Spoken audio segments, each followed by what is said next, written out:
from the United States of America.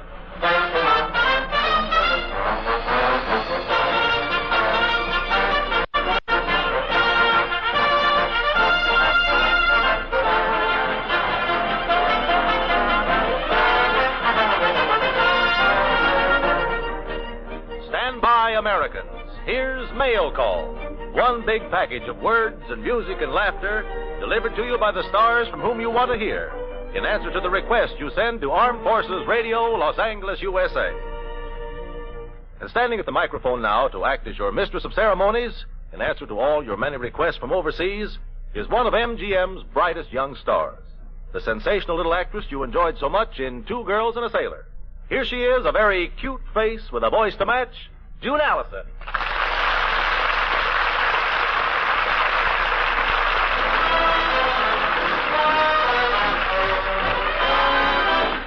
Give me land, lots of land under star skies above. Don't fence me in.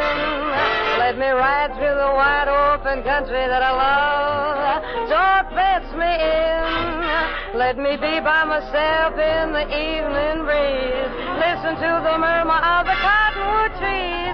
Send me off forever, but I ask you please, don't fence me in. Just turn me loose. Let me straddle my old saddle underneath the western sky. On my cayuse, let me wander over yonder till I see the mountains rise. I want to ride to the ridge where the west commences.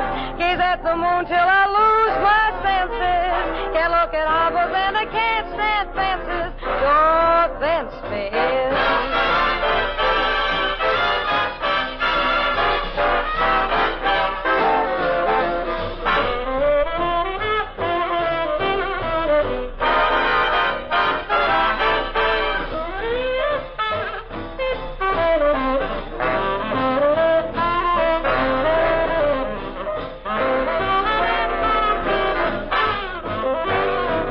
Just turn me loose, let me straddle my old saddle underneath the western sky. On my cayuse, let me wander over yonder till I see the mountains rise. I want to ride to the ridge where the west commences. Gaze at the moon till I lose my senses. Can't look at harbors and I can't stand fences. Don't fence me in.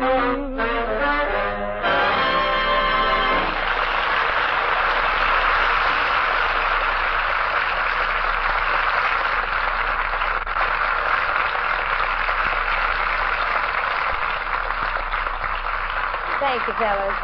Tonight, we're happy to bring a brand new signature to your mail call letter. And who could fit into a mail call better than a postman? Especially if the postman happens to be a great new comedian who plays the part of Jerry Dingle on the Fanny Bryce Show, Danny Thomas.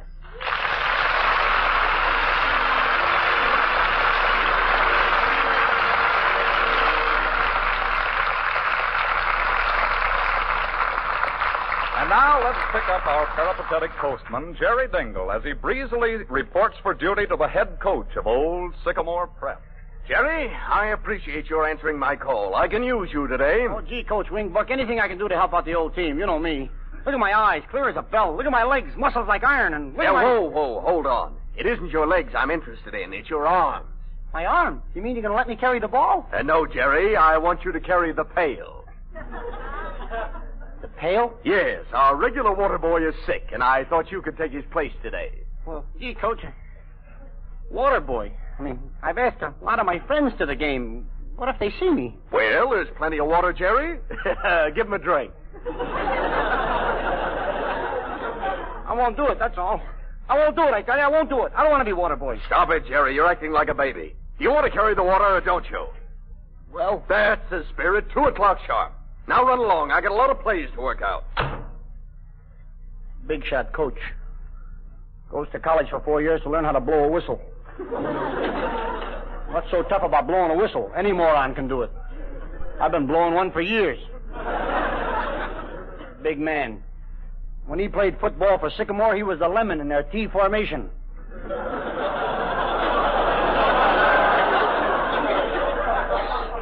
He should have been a string changer on a yo-yo team. What a show-off.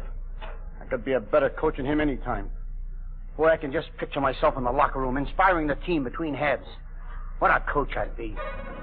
Sure, why not? It's a free country. I'm a citizen.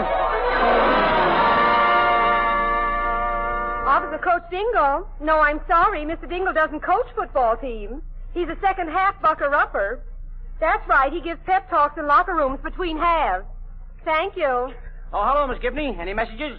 Harvard University called. Sorry, Miss Gibney. Can't make it. How about Princeton? Can't make it. Oh, yes. The Dean of Vassar called. Vassar? That I'll make. My old alma mater. Your alma mater? Yeah. Vassar's a girls' school. I know. My father sent me there. He wanted me to have all the things Mother didn't have.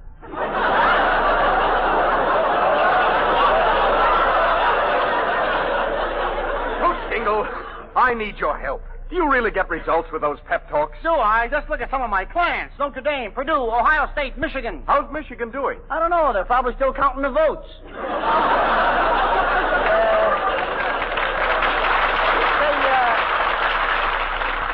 Your face looks familiar. That's right. I'm Coach Wingbuck of Sycamore Prep. Wingbuck, eh? I thought you might come crawling around to me one of these days. What's your problem? Oh, you've got to help the old team out, Dingle. It's the end of the first half, and we're a little behind. What's the score? 87-0. This is a case for Coach Dingle. Let's go. Oh, yeah. Grab that water pail.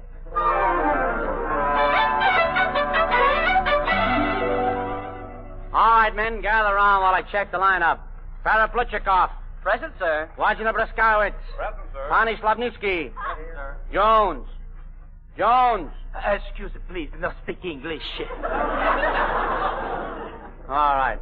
Men, I want you all to rise now, place your helmets over your hearts, and sing with me that great alma mater song, We're Strong for Toledo. Toledo? Yeah. Our school is Sycamore Prep. I know, but Toledo has a better song. Listen, I'll sing it for you myself. We're strong for Toledo. T-O-L-E-D-O.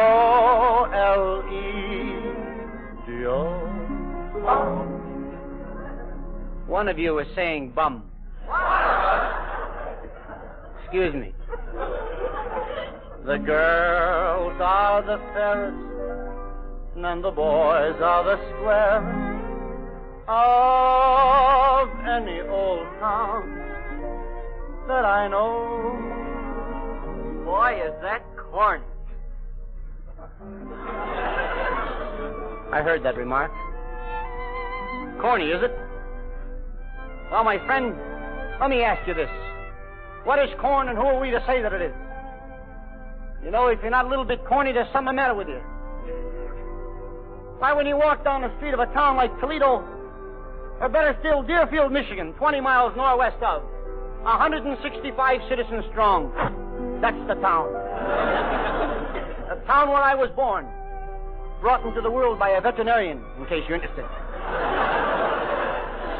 I really was. I'll never forget, my ma told me when the old vet gave me that first slap, he said, there's going to be a lucky colt. Well, when you walk down the street of a town like that, coming in the opposite direction is a man commonly referred to by the alleged intelligentsia as a yokel, a corny guy. He doesn't know you from a box of soybeans, but he smiled. Howdy, neighbor. Think the rain will hurt the rhubarb? So it's not such a brilliant remark. Maybe it isn't even going to rain. And I'll lay you 10-7 you're not growing rhubarb. But at least he smiled and he said something. Oh, I'll never forget Deerfield. There were 17 of us living under one roof. A ramshackle old farmhouse. 17 humans. One bathtub. I remember the day it came with a set of directions. And every Saturday night, while we were working out in the fields, as soon as the hot water was ready, Ma used to ring the bell, and we made a mad dash right through the fields to get there. The tank held enough water for only 16 baths. Poor Uncle Bill. He was always the 17th. And no matter how fast he ran, 16 of us ran faster. I'll never forget one Saturday night, in the middle of one of his best runs. He was running in earnest that night. He meant to get there. But unfortunately, the odds were against him. And so was the zodiac. There were no stars. It was pitch dark. You couldn't see a darn thing, and he ran right smack into the clothesline. He never had a chance. Well, sir, Uncle Bill lay there, tangled up in that clothesline for 3 weeks. But he wasn't lonesome. Every time one of us walked by him, we smiled. Howdy, Uncle Bill. Think the rain hurt the rhubarb?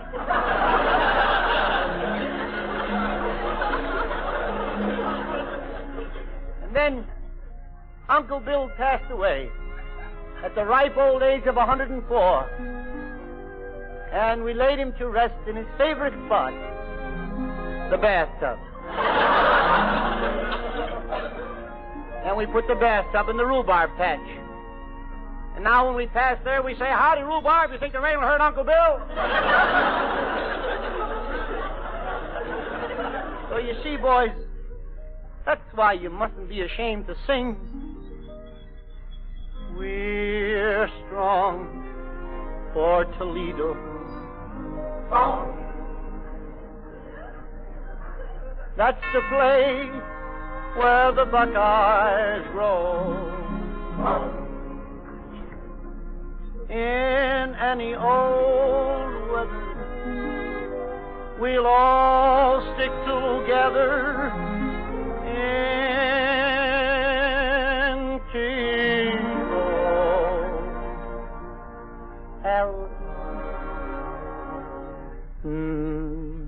Medio.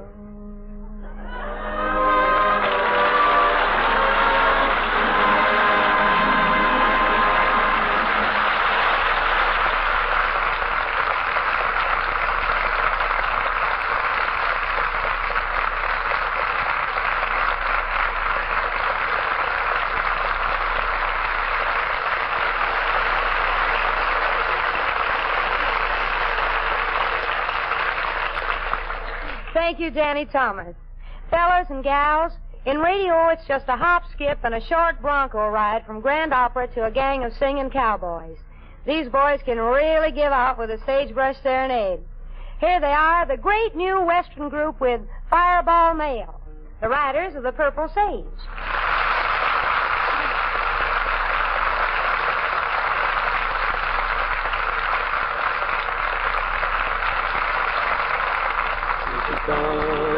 Look at her roll. There she goes, eating that coal. Watch her fly, look at her sail. Let her by, Fireball Mail. Watch her swerve, look at her sway. Get that curve out of the way. Like a freight clearing the rail. Bet she's late, Fireball Mail. Engineer making a time. Tracks are clear, look at her climb. Like a hound wagging his tail. Dallas bound, Fireball Mail. Here she comes, look at her roll. There she goes, eating that coal. Watch her fly, look at her sail. Let her by, the Fireball Mail, Fireball Mail.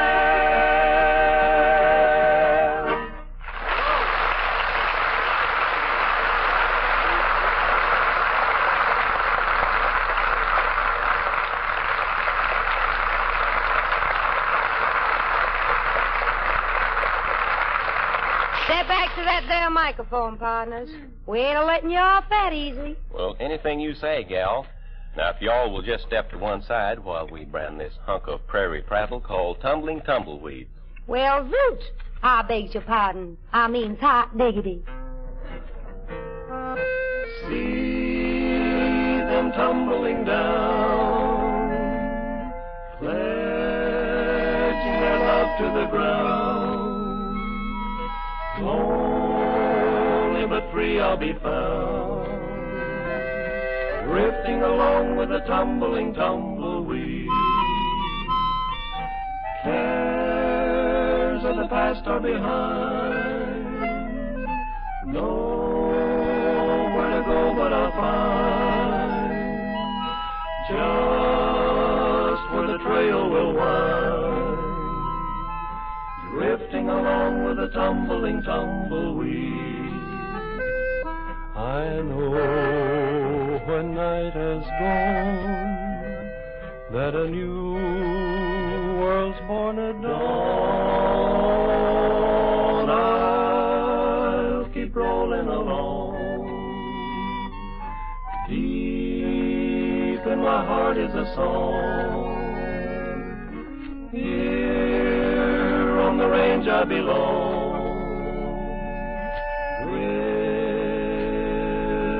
Drifting along.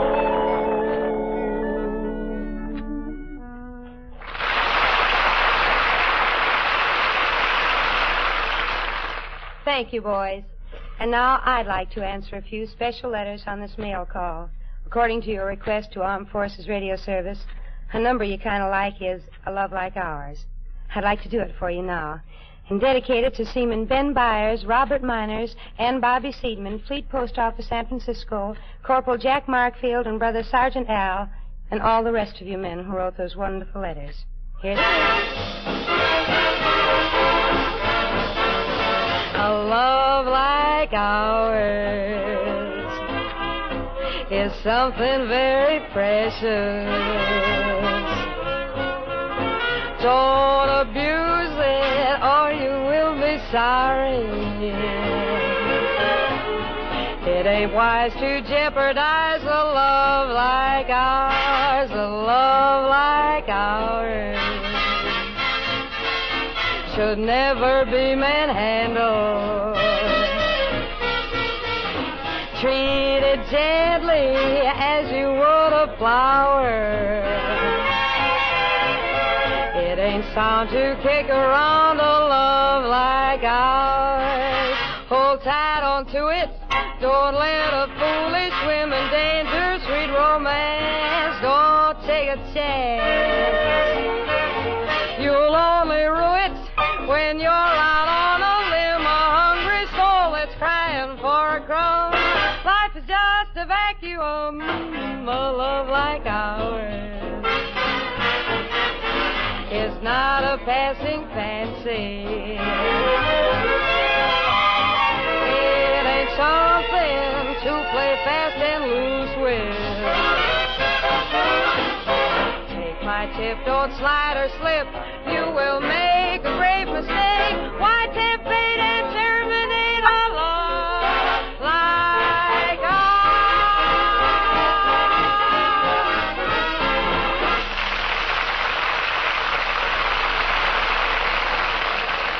Thank you.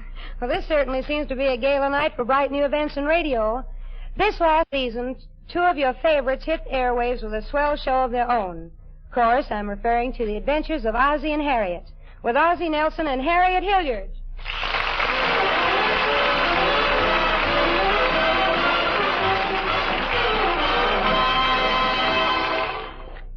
Folks, there's usually something going on at the Nelson household. So let's look in at their house on Rogers Road and see what's happening on this particular morning. At the moment, Ozzie and Harriet are browsing through the morning paper. Hey, there's quite a bit happening in the world this morning. Oh, there certainly is. And look at this unusual item. A dog by the name of Dice Game had 8 puppies. A dog named Dice Game had 8 puppies. What's so unusual about that? She did it the hard way, 2 floors. Does it really say that in the paper? Yeah, and look what else I found, Harriet. Hey, just listen to this ad. Beautiful 8-room house for rent, 2 baths, completely furnished, $35 a month. Where do you see that? Right over here in this column, the one called 25 Years Ago Today. Well, it'd have to be something like that. Housing conditions today are simply terrible. Yeah, it's really awful. All those people without any rooms. Gosh, I wonder what... Hey, I have an idea. You know our spare room? You mean that room your mother uses when she drops in and spends 3 days with us? 3 days? Yeah, Sunday, Monday, and always. Just joking, you know, just joking. I'll bet you are. Listen, but don't you think we ought to offer that room to someone who really needs it? Hey, that's a wonderful idea. And I can't think of anyone who needs it more than a serviceman. Oh, Ozzie, that's super. All we have to do is list our room with the USO. Say, Harriet, what do you think we ought to ask for, a sailor or a soldier? Well, gee, I don't know, Ozzie. After all, what's the difference between a soldier and a sailor? About 18 buttons.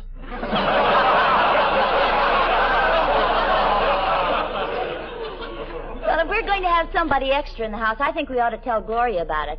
You know, it's going to make more work for her. I don't think she'll mind, but maybe you ought to see how she feels about it. Oh, Gloria! Gloria! Did you call me, Mrs. Nelson? Yes, I did, Gloria. You know how tough it is to get apartments these days, don't you? Oh, yes, it's a terrible problem. Do you know my cousin and her family are paying $60 a month for 2 rooms with an adjoining? An adjoining what? I don't know. They haven't been able to get the door open yet.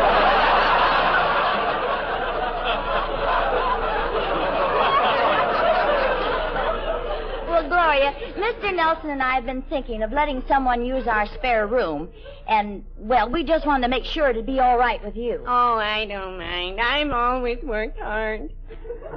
I come from a very large family, you know, and I had to support them. You mean you had to support your father, too? Well, only on Saturday night. No, Gloria, Mrs. Nelson means didn't your father work? Oh, yes, my father worked. We used to keep it pretty quiet, but confidentially, my father was a bartender. Well, there's nothing wrong with being a bartender. I know. But you see, my father invented a new drink, the San Fernando Valley cocktail. The San Fernando Valley cocktail? Yeah. 1 drink and you settle down and never more roam.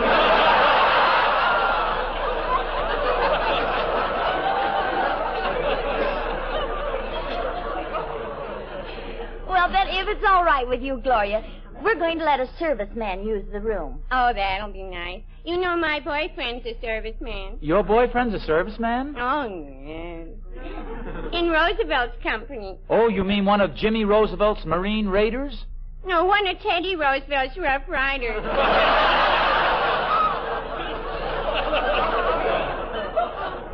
Well, then it's all settled. We just wanted to let you know that there may be a soldier or a sailor here very soon. Well, thanks for telling me. I'll go put some lipstick on it. I say soldier or sailor because I don't know which it'll be. Well, Mrs. Nelson's sailors are pretty fresh. I hope it's a sailor. Say, Gloria, do you think maybe you ought to run along now and straighten out the room? Oh, yes. And, Mr. Nelson, I just thought of something. Wouldn't it be odd if you happened to get my brother? Oh, is he in the service? No, that's why it'd be so odd.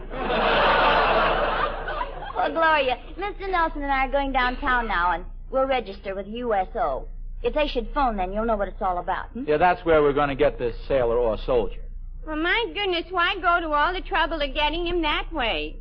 Do you know an easier way? Well, sure, just stand on the corner and whistle.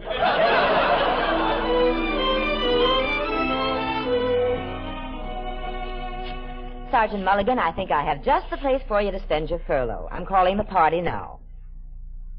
Hello, Nelson residence. Hello, this is the USO calling. The who? The USO. How do you spell it?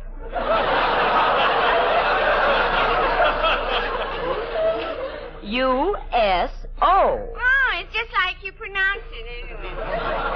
Yes. Will you please tell Mrs. Nelson that I'm sending out a Marine this evening?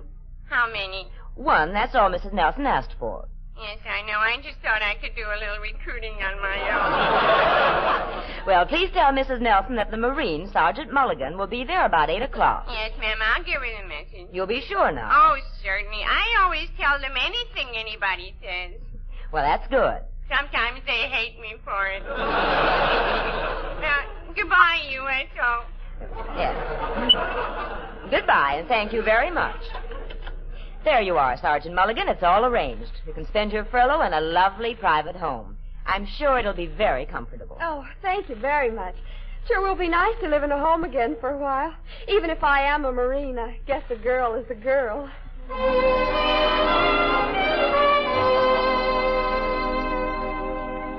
Oh, Ozzie, did Gloria tell you the lady from the USO phoned while we were out? Oh, is that so? Mm-hmm. A Marine is coming over. Sergeant Mulligan. He'll be here about 8 o'clock.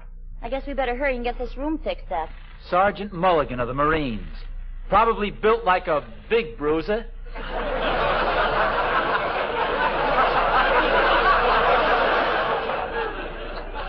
Well, I don't know about that, but we want to make everything as comfortable as possible for the sergeant. You know, Harriet, I read something about Barrel Chest Mulligan, the wrestler, joining the Marines. Maybe this is the same Mulligan. Oh, really? Gee, we could have a lot of fun wrestling around the room together. Oh, Ozzie, you're liable to get hurt. Oh, don't worry about me. Just wait till I try some of my new grips on the sergeant. Well, who can tell? You're liable to become great pals. Sure, I wouldn't be surprised if I spent most of my time right in this room here. Well, it'll be a nice change for you anyway.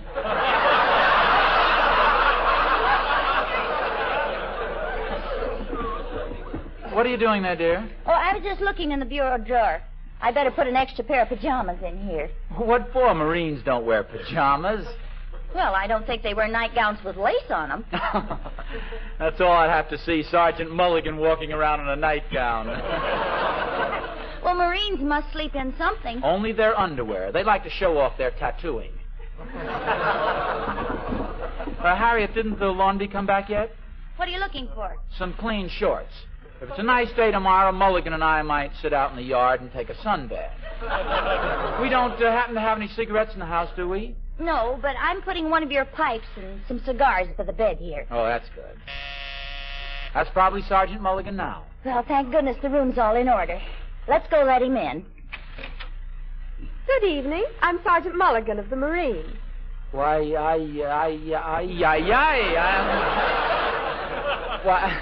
Why, suddenly you're a girl. Oh, no, I've been one for years. No, you see, what he means is that, well, we thought that... You see, we were expecting a boy. So were my parents, but then I came along. Oh, I guess I can see what's the trouble, though. They didn't tell you at the USO, and you thought the Marine sergeant was going to be a man. Well, yes, and this is quite a shock. I'll say we're expecting a hard-boiled egg, and we got one that's powdered. Oh, but naturally, you're more than welcome, Sergeant Mulligan. Come on in. Do I hear somebody else at the door? Oh, I hope you won't think it an imposition, Mrs. Nelson, but I brought along a few of my buddies. Do you think we'll take up too much room? Oh, nonsense. The more the merrier. Oh. Come on in, girls. You're just in time for dinner. I'll tell you what we'll do. First, we'll have a nice home-cooked dinner, and then Ozzie will take us all dancing at the Palladium. Oh, what's the matter, Ozzie? What are you so puzzled about? Well, I've gotten used to girl cab drivers, girl policemen, and even girl telegraph boys. But I never thought I'd see the day when I'd be dancing cheek to cheek with a Marine. So come on, girls.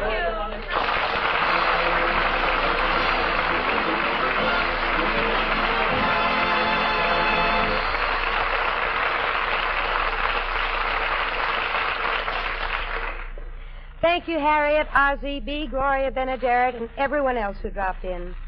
Well, that's about the last paragraph in this mail call letter. So until we pick up the pen and ink again next week, this is June Allison saying thanks for inviting us. So long, and good luck, fellas, and his love and kisses to you all.